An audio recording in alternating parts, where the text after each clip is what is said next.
Hey, what's up, everybody? Today we are going to talk about the trolley question. What is a trolley question? Well, it's one of the intro to philosophy questions that you will get in college. So let's talk about it.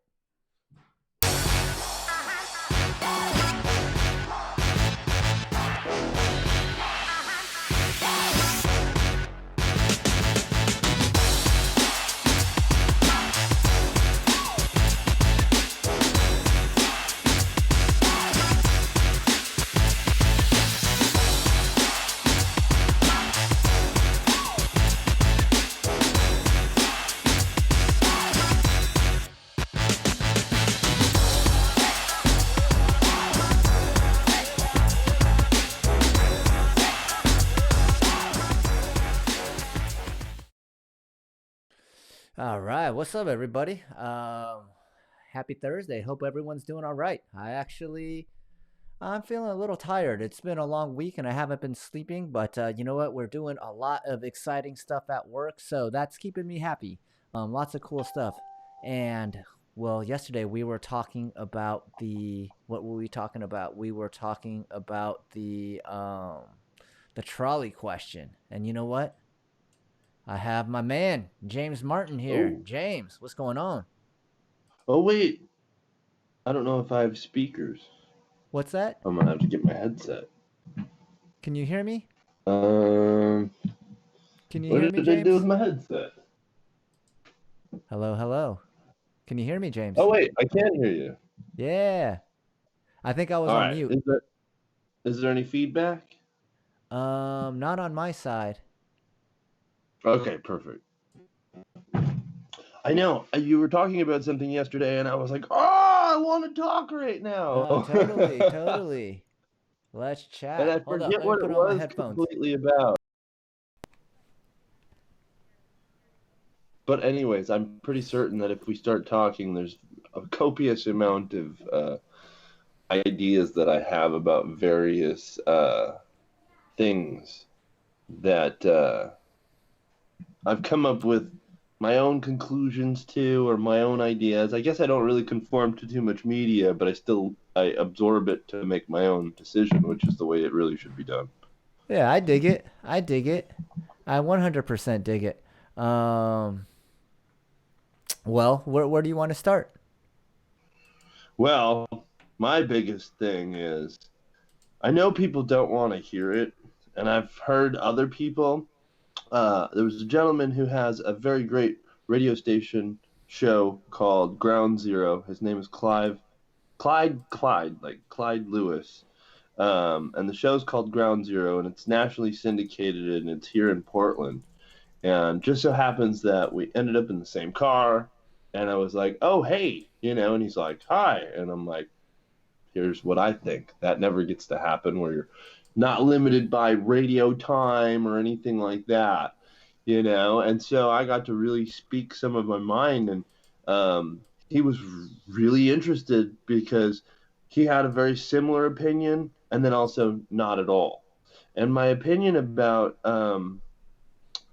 how this may have gotten here is probably drastically different than most anybody else's thought, with the exception of I did consider the idea that it could have come through with vaporizers.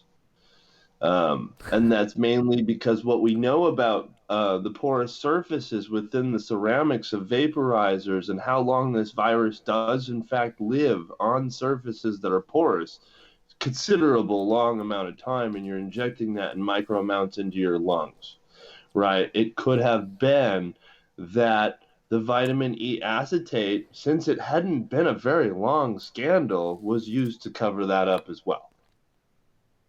Just a thing. Right. I also don't think that it came on airplanes if it did get here, mainly because most of what we know about airplanes, they're like flying hospitals, but there's no sick people in them. The air comes in from outside and goes directly out the airplane. There's no like crossing of the air. They still serve peanuts on airplanes. It's a stupid thing about the whole allergy thing because they sell peanuts in the airline, in the airport you know, and you could bring those peanuts on a plane and eat them all day long. So that whole thing is stupid too. But the idea that it came over on container ships it hit every major shipping center of our country. Portland didn't get hit nearly as large, and that's where I come with that whole idea is because we moved all of our internal shipping to Seattle, and everything comes by truck or goes through and doesn't stop at all anymore in Portland. So only our used goods in Portland stop in Portland. So that would explain why a lot of things that normally came to Portland and went to San Francisco or in between from Portland now are in Seattle. That's a lot of shipping going into Seattle, a lot more infection. New York, shipping, infection. Oakland, shipping, infection. Interesting. And they really didn't want people to get off boats in this country for a reason, no matter what kind of boat it was. Yeah. And like the plague and all that stuff, it all came on boats from other countries and stuff. Like boats are really nasty places. They're weekend places. They're not like places people should live for months on end.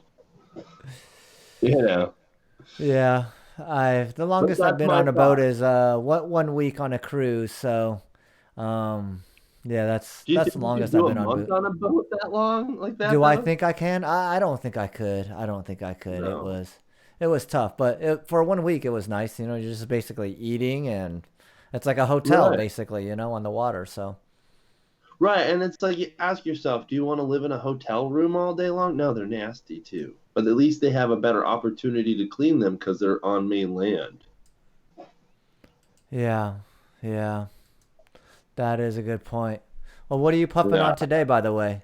What do you have in front of you? Uh, I actually just finished off some Dr. Jollies.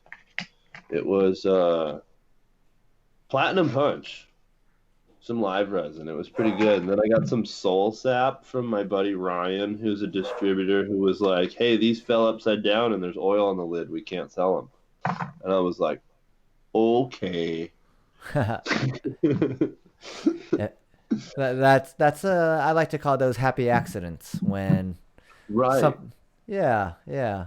It's not fit to sell to the public, but if someone gets it and they want to dab it, it's sure as hell nice and awesome. What do you So I got there? know I've been lazy about sending in my warranty. It's been broken for a minute, and it's just because I've been super, super lazy because I've been working so hard with my new job in the industry. Thankfully, I'm not just influencing, but now I'm actually producing quality products for people to consume too. Hell yeah. But this, most people have not yet seen this guy yet, and this is a rare one, but this is one of the most limited edition tops for a Vapexhale you've ever seen in your life. I've never seen that before. That's awesome. Yeah, it's the Hetty Teddy. I've Ooh, got a, I made a stand for it that's made out of rubber for now, but yeah, when he goes on the Vapexhale, that's how he, I'm jealous. right? Hell yeah. Hetty Teddy. The Hetty Teddy. I know. I was like, oh man, I've got it out on my new glass shelf that I'm putting together. Like this whole room is gonna be turned into a studio too. So, Oh, that's cool. That's cool.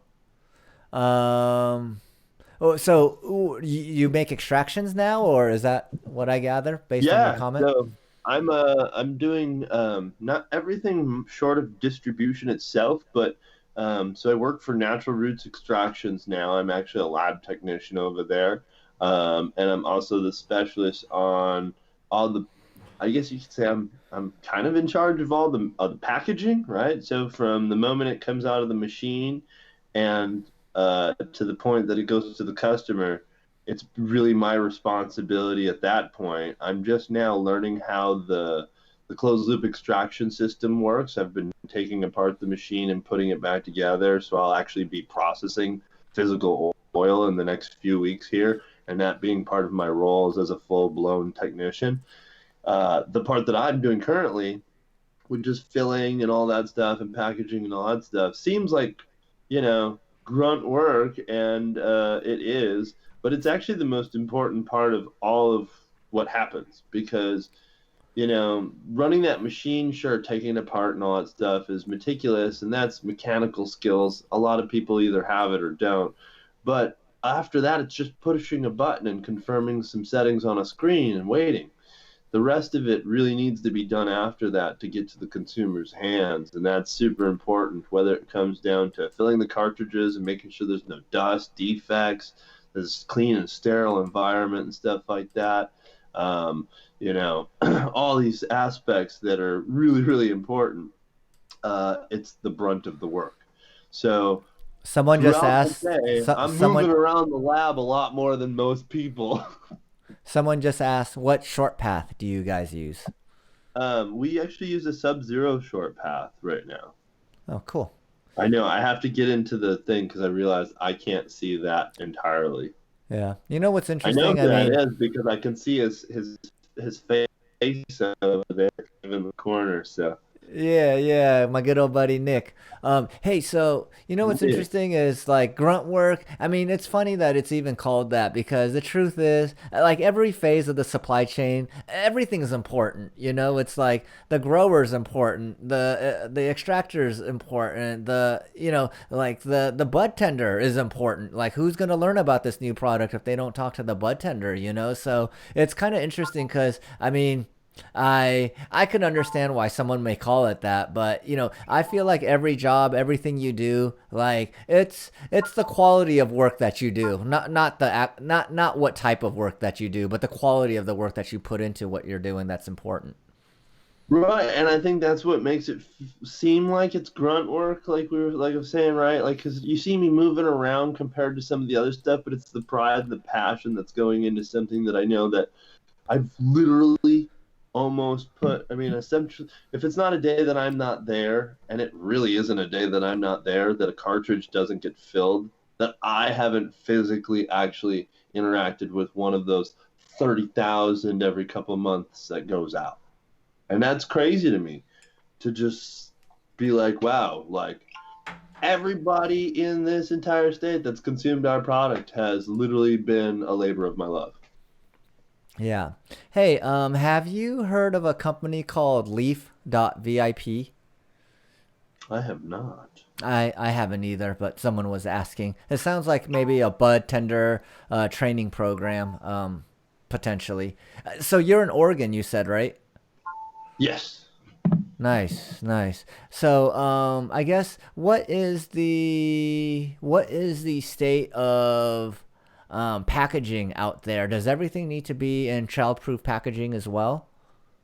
As a matter of fact, I can show you for concentrates kind of the bare minimum right now, which is what everyone's doing, which is um, a box. Obviously, this one has your do not eat and all that fun stuff on it, which has to be there. It has to have your red label of cannabis stuff, and then you have to have your THC is required, CBD is required, and then activation's required. All your manufacturing information, as far as actually, I think probably more stringent here is we have to have a test date, batch number, the lab, the test date, and then the actual blue tag number that goes with the product from Metric has to be shared all the way across as well. Um, there's like and then the license number for the lab and the processor has to be on the packaging.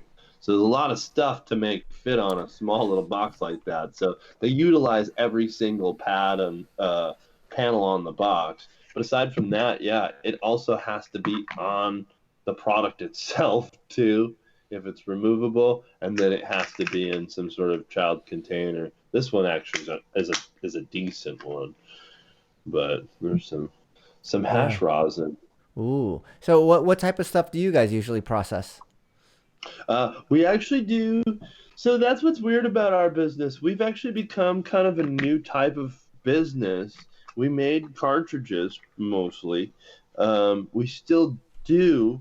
However, our primary focus is on terpenes now. So we actually um, we pull the terpenes from the product using CO2 cold extraction, which is different than um, cold press or steam distillation, because we get a much broader terpene profile, preserving as much of the cannabinoid structure without damaging it.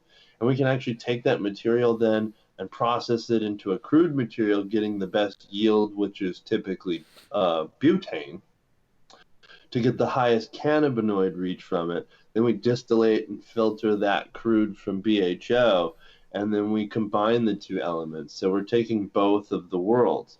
Now, because of what we've been doing, we've found that there's a market, obviously, for the terpenes for other manufacturers that no longer want to use fruit-derived terpenes or botanical terpenes. They'd like cannabis terpenes, but they obviously don't have enough. But they've got a clean product that now could use terpenes. And so we've been doing that kind of service for a various amount of processors that you're probably very familiar with here in the state of Oregon and probably in other states, but they're not our clients in those states yet. Oh, that sounds cool. Like I like that Yeah, hybrid approach. we're like the new real true terpenes, if you will. The new real true terpenes. That's a I good. can't say that legally, but like if there was the truest of terpenes, that's the product that we're actually offering. Nothing's blended to be fake. Yeah. Well, I mean, for those that love like that rosin flavor, obviously, the terpenes and that is like so strong. And this sounds like I'm very curious. I want to try this end Well, product. So and so like here's something really interesting is so like because my job is also helping create brands and bringing product to market in that essence because we're more of a manufacturer now. If we wanted to bring the Hanu Stone to Oregon, I would be the person to do that in the most affordable fashion possible, Mudgy. hell yeah, hell yeah. Well, Like I I can we make it happen for probably a lot less than you think by the end of this month. Nice. Well, we definitely want to do that, and I got some other stuff that I'll show you as well that we're working on. But I think there's many areas that we will be able to have what they call a very reciprocal relationship, where everyone's a winner and everyone's happy, and most of all, everyone's weed tastes better, everyone's concentrates are smoother, and everyone's happier. Well, and contractually, I wish I could tell you some of the people I'm working with because it would really bring light into their product lines. And in a private conversation, we can definitely have that. But it makes me feel better that a lot of these companies really are very, very, very concerned with what people are saying. And it's been beneficial for us in this situation that people are being concerned with what's going into what they're smoking.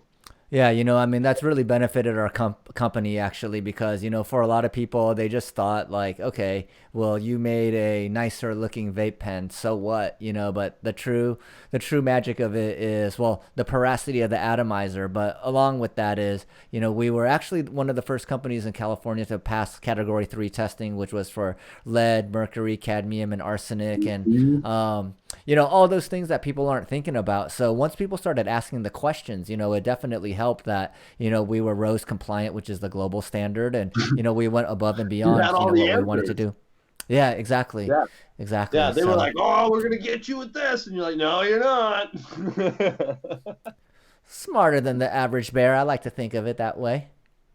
No, this is great. I always like these relationships and opportunities. It's crazy because, like you said, uh, I mean, it was like it's probably 2 years now when we first met physically, and you asked me like, "What do I want to do?" And I'm like, "I have no idea, but I want to do something where I'm teaching people stuff, and I'm really good at selling." And this has like been the golden opportunity for me to work my way literally from knowing nothing in the cannabis industry in 2015 other than how to smoke weed to being, a processor. Yeah, hell yeah, dude. And yeah, I've watched your following grow. It's been really cool. And I had no idea you had a secret life as a IT guy too. That's super impressive to me. I love learning about people's secret powers and stuff like Yeah, that. there's like 3D printers and stuff all behind me and stuff that I'm like I said, I'm getting ready to turn this into like a lab slash studio, and I'm trying to figure out if I even really need a bed. Yeah, and you could do headstand dabs, which is always a favorite of mine. That's my that and I every time you say something about it, I keep forgetting I do it. And then I'm like, oh yeah, that's right, I do that. I It's haven't had dope. many people ask me to do it and for so long, and I thought for certain when I first started doing it, it was gonna be like everywhere I go, people are gonna be like, do the thing. And then I see like these people online who can do it, and they've got like 120,000 views on a post, and I'm all like,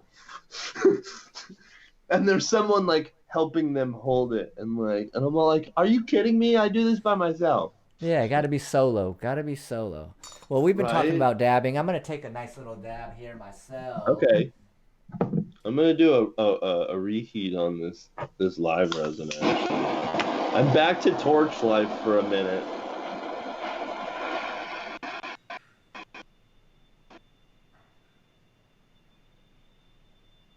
And even then before then, and still kind of to this day, I'm still kind of a dab tabs guy too. Dab tabs is dope. That's a cool product. We actually were trying to do something with them, but we just had like a lot of different focuses, so it was better to like focus on what we already knew versus spread ourselves thin because we already had a small team, you know. Well, and I think too their focus is was scattered at the time too, probably, and I think it's a lot more zeroed in. But I think, yeah, I think it might be. It's great for emerging new markets and new consumers, but I think it could have been done differently, and they missed the Yeah. boat. Well, it was, Halo Labs was the people that were bringing it in, right? Well, they were one of the processors that was introducing the product, and then they also helped fund some of the technology. But Dab Tabs was invented by Mike Lavers with a company called Elo. And he was the it's actually it was a mistake product behind something that they were trying to create, which they thought they could then use this product also to go to the next level, it seems like. So it's a product level launch, and that was what they said is like, hey, we've got more stuff coming, and they may still, I don't know, I'm not working very internally anymore. For almost a year I was in the office almost daily, but what I do is support them as far as how to use them. If people have questions and stuff like that, I can still support them there online. But also, too, if emerging markets are interested, I'm one of those people who can help get them signed up and get their product into the dab tabs. But now, yeah, I'm still working actually with Halo and our products now with my other company. So Oh, nice. That's cool. That's cool. Halo's a good they're company. up here as well, too. Hey, James, have you had any of Green Bodie's products by John Bays? Buddies. John Faith actually. Yeah, no, I just looked down, just happened to see it when you said that. I actually know John. Um, I met him early in Portland when he had the Green Bodie medical grow and stuff like that. And I have had his earlier stuff. I haven't had anything within the last like 3 to 4 years though. And is Green Bodie and Bodie Farms the same? They were at one point. Now things have kind of gotten, I Okay. mean, I think he might still have a Bodie's Farms, but yeah, so many people have kind of like latched onto the name. Okay. Yeah, I've had Bodie Farms products a couple of years ago when I was in Oregon, and they were pretty amazing. So, That um, probably was the one that you had then, yeah. yeah, yeah. Oh, that's a bummer. That's a bummer that they. Well, Yeah. hey. Well, and I think when recreational came through, that really changed a lot of stuff for how he was operating and how he wished to do his thing. So I think he's still under the medical platform. So I think he's just taking care of his patients and doing his work. Okay, that's cool. That's cool. If you haven't ever actually researched him, you might actually you probably find out more than I actually know about him. But you might find him a very interesting character. He actually teaches his children a lot of Buddhism and stuff like that. But they're also heavily involved from child to wherever they're at now in the growing process. Oh, that's cool. Hey, Yeah, real Zen like fam. I watched this. I don't know why this I don't know why this like just kind of popped into my mind when you said he taught his kids Buddhism, but last night I watched this documentary called um something 2. Biosphere 2. Have you heard about this before? I heard about it and I want to see it. Yeah, yeah. So for people that don't know about Biosphere 2, in 1992, 8 people went into a biosphere for 2 years. And they had to survive in the biosphere for 2 years. And it was an experiment so that if we got to different planets, we could set up a biodome there and survive in the planets. But um, what was interesting was they followed these people for 25 years. Prior to that, there one of the guys happened to be like a videographer, but it was just really wild because they were also like theater geeks, so they would do like plays at night to make money, and then they funded all these weird projects. Like the first project was like the sustainable farm, and then they sold it. The second project is they built this like giant boat and sailed around the world, and then they made money by giving people rides. And then this third thing was they built this like 300,000 square foot biosphere, and they lived in it for 2 years. And it's just, I only got halfway through, but just thinking about like these were like all 8 of those people had this dream to do something that was like next level in this life. So they were always thinking of like these, really big dreams to hit. And yeah, the really weird side was like at night they would always do theater, they would always act out plays. So it was just like the most bizarre, like artistic people combined with like super engineers, like it tripped me out that I didn't know about this. Like I'm 43 years old, so I was a teenager at that time when it came out, and I don't even remember it at all. See, and then I remember too, or I don't remember it, but I heard a ton about it like in the last year or so about these people who moved to Oregon and they created kind of like a city of their own, and they were getting mad because the governor didn't want them there or something like that, and then they poisoned the water and started making everyone in the towns around them sick. Oh my Yeah, they were goodness. doing all kinds of crazy stuff. I wish I could remember the name of that movie. Nick's gonna be all like, "I know exactly what you're talking about." But it was like kind of the same thing. They were a cult and they just believed in all their own weird things. It was all polygamy and all a bunch of weird stuff too. And they're just out in Eastern Oregon in the middle of nowhere trying to create their own town. Yeah, like these dudes were definitely like, I don't want to say like a cult, but there was definitely cultish type things because one of the people was like, one of the girls was like, yeah, I have a relationship with this guy. We're not romantic, but we're married. It's just like, what does that even mean? Like I Yeah, have a relationship I with this did. guy. We're not romantic, but we're married. I just recently did watch that Waco show on Netflix. And that one was really good. It actually gave me a little bit of understanding, which is what it's always weird. You hear about this stuff on the news about certain things where there's this weird crap going on, and then all of a sudden you find out kind of more about the truth, and you're just like, man, that's some bullshit, really, and I don't know who to believe now. But it's like they're just a bunch of weird church people who, yeah, they all pretty much gave up sex, and he had sex with all the women, um, and nobody else did, but they all wanted to do it. It wasn't like, the husbands gave up their wives because they didn't want to, you know. But at the same time, I guess the gray area is, he was selling guns and they wanted to catch him on illegal guns and he had permits for them that just hadn't gotten there yet or something like that. Like it was a whole little mix up of paperwork, but they went in anyways. And I remember there was a ton of kids in that building and they went shooting up the place and they ran a tank through the wall and stuff. Yeah, that was super surreal. Like I do remember that. I was like, man, I was like, That was man, like there's in like middle school or they, something when it they had like happened. tanks, right? You said there was tanks and shit Yeah, like they that, took right? a tank and they crashed it through the brick wall and then they pulled back and all the troops went in through the wall in the final part of it. But that was only after they jumped up on the roof and went in through the ceiling and started just shooting people thinking there was an armory in that room. Yeah, that is a crazy And thing when you think about Yeah, like the malleability of the human mind, like, what you're willing to believe. It's crazy, because I mean, you just always think like I would never be in a cult, and then, well, Right. Next thing you know, you're watching flat Earth movies on Netflix. yeah, yeah.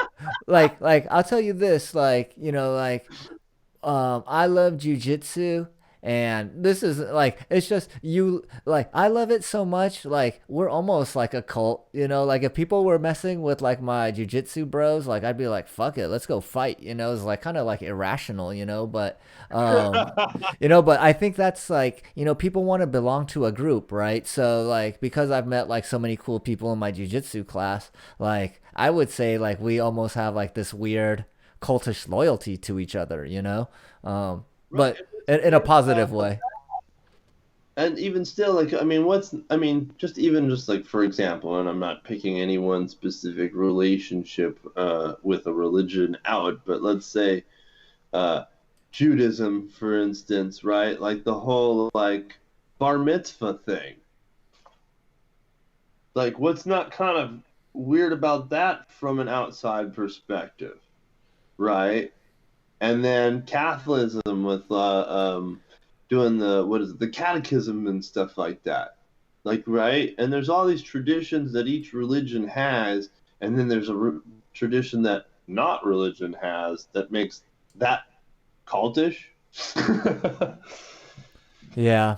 Well, it's I read a quote once. It was your biology is your firmware and your culture is your software. So I kind of interpreted that like Yeah, if you travel more, you kind of have like more software apps. If you have more software apps, your computer could like do more things, right? So kind of like, if you've traveled a lot, then all of these rituals don't seem cultish to you because you've seen them in all these different, rites of passages and all different cultures, like you have bar mitzvahs here in China. They're called, I can't remember what they're called because I was born in America, but we also have a similar, kind of rites of passage thing that we do. But, yeah, if you get to travel, then if you don't get to travel and you see like these rituals, like, yeah, you would be like, that shit looks cultish as fuck. But then if you've right. traveled a lot, then you're like, oh shit, okay, everyone's just got their own little cultish behaviors. It's just normalized, in our society. 100%. That's what's crazy to me. And it's and I guess I'm very fortunate that ever since I was really young, oddly enough, my mom grew up in Oshkosh, Wisconsin, with about probably 10,000 people when she was there, and it was only 50,000 people when I was growing up there. It's amazing that my mom wanted to see the world so much in her lifetime that she allowed me to experience as much as I did. Like I've been to like New Orleans, I've been to South America, I've been like all these different Canada, just all these different places, and I've seen all these different cultural pots in these large cities in LA and New York and again New Orleans and Quito and out in the Amazon and like small rural jungle families and stuff. And like the world is the world to me. I don't really see people like the way a lot of people do, and that's what's weird for a lot of people. You know, I do Uber driving. It's been one of the things that I could probably honestly say that as an Uber driver at the time, when I met other Uber drivers, I realized how different other people see the world based on their opinions of other people in their car. Yeah. Oh man, that's interesting. I never thought about that. But yeah, I mean, you do interact with like so many different people and kind of like forced to interact in a way like, you know, if you drive your own car to work and back, like chances are you only speak to people in your office. But if you're driving Uber or any other ride share, yeah, I mean, essentially every person that gets in your car. And I never really thought about that. That's actually, I mean, I'm sure you got tons of stories to tell about driving Uber. Actually, I don't have a whole lot of them actually, and I think it's maybe just because don't know, maybe I carry myself. Like, because it's a very reciprocal, weird game that Uber and Lyft is as well. And this is a whole controversy in itself that I could go into for days, because the end user doesn't even know what the real demand of the ride system is. And if you've been taking Lyft for, say, the last 5 years, from your house to the airport, I can tell you there's a lot more Lyft and Uber drivers than there was when you started taking the rides to the airport, but the prices never changed. So there's no supply and demand. Well, well, then what is it then? It's whatever the fuck they want to charge you whenever they want to charge you. Huh. And then they can send cars your way whenever they want to. They know where the busy places are. They've got all this analytic data for the last stupid. You agree to a lot of stuff that's in your app. I mean, you give them access to your bank account and how to actually get into your account and look at how much money you have when you get paid, then basically, and they know when you've got more money, so they can charge you more for a ride or less for a ride because they know you're strapped on cash. That's in their T's and C's? Oh, it's got to be, because you give access to your banking system. And then there's a lot of agreements to that. Like, there's tracking involved because they track you for a period of time after your rides so that they can get hotspot maps, right, of areas, but also they'll claim that it's to protect you, to make sure that you're still in the safe zone that you were dropped off in for a period of time.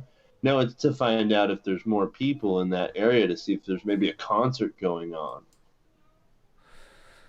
Interesting. Well, I mean, big data allows you to learn a lot of things. I mean, Right? I And mean, it's then you go to the airport and you get picked up and you have to wait forever for a ride. And then they charge you a premium. Well, that's crazy, because there's probably 100 people waiting in a queue somewhere down the road from the airport, because they're not allowed to circle the airport, but they're allowed to wait there, just waiting to get a ride. And when you hit request, it makes you wait a little bit and wait a little bit, and then they can go, oh, send a car there because we want to make sure he's actually at the place he's supposed to be. We don't want to waste our time if he's not going to be there. And then they make the guy go only sit for 5 minutes and go around and miss you anyways, right? And then you get charged $5, and they get to keep $1. The driver gets $4, and what they don't tell you is they don't pay mileage anymore. Well, they do, but it's flat. And there's no guarantee that when you're paying a surge rate, that any of that surge rate amongst the flat rate goes to the driver at any point. So when they need money, they can just cash call a bunch of people until they don't need money to make investor demands hit. And then they can lower the price of the rides again. interesting. Well, I guess. I mean, I've read a lot of articles recently that talk about, the most powerful religion now is dataism. And when you tell me stuff like this, it really does make me believe like those articles are right, because all the data that they're using to like do all this fuckery, like it's not for our benefit, it's for their benefit. No, they don't care. They only care that you get to where you need to get. They really don't care if you get there well at all. Because if the only thing they really care about is that you don't get injured or you don't feel harmed in any way. And then that's when they instantly take action. That's why I have a hard time believing a lot of these scenarios for most people. If you call and make a complaint against a driver that say you think they're drunk or they were sexually whatever, they're turned off immediately when that email's received on that account. They can't drive at all. They get shut off. And I know this because I've been falsely accused on multiple times because people don't want to pay their large bills when they got a surge back in the day. When we did actually get 80% of the fare. And that's what would happen. It's an immediate flag for the account, for the trust and safety team to review the claim of the original person. Then they investigate with the ride prior, and potentially before if the claims were, or after, if before and after if the claim was made late, let's say. But if you're in a situation where you feel threatened or harmed, you do two things. You either call 911 and you call Uber or Lyft right away. And those two things will turn on both factors, right? Calling the police will get the guy pulled over and turned off by the city, because the city monitors those accounts too. And or if you contact Lyft and flag that account right away, it'll get turned off the minute they end the ride. Whoa. I've had it happen where the person literally was complaining about the price in my car, and they were complaining about me in the car, and I got shut off while I was driving them. Wow. And they said I was drunk. I had to go all the way to the police station, take a sobriety test with a timestamp right then and there to prove my innocence. That was the only recourse I had. Now they don't allow that sort of thing. So then you get drivers who are really, really concerned, like me, who I think I'm a really good driver at 5.0 for 3.5 years, all that stuff. And they don't want to drive because it's shit they have to put up with, because, again, there's no way to argue Okay. your has been disagreed upon now. Well, that really sucks, and I'm sorry you had to go through that. But it's actually dinner time for me, so I gotta go down and serve the kids. It's good talking to you, James. You have a wonderful. Yeah, hell yeah. Hell yeah. You have a good rest of your evening, and thanks for letting us know about what you're doing now and that new process. I'm really eager to try some of that concentrate, and I guess fuck you, Uber. You guys suck. Pay up. Yeah. Fucking Uber. All right, man. Brother. Take it easy.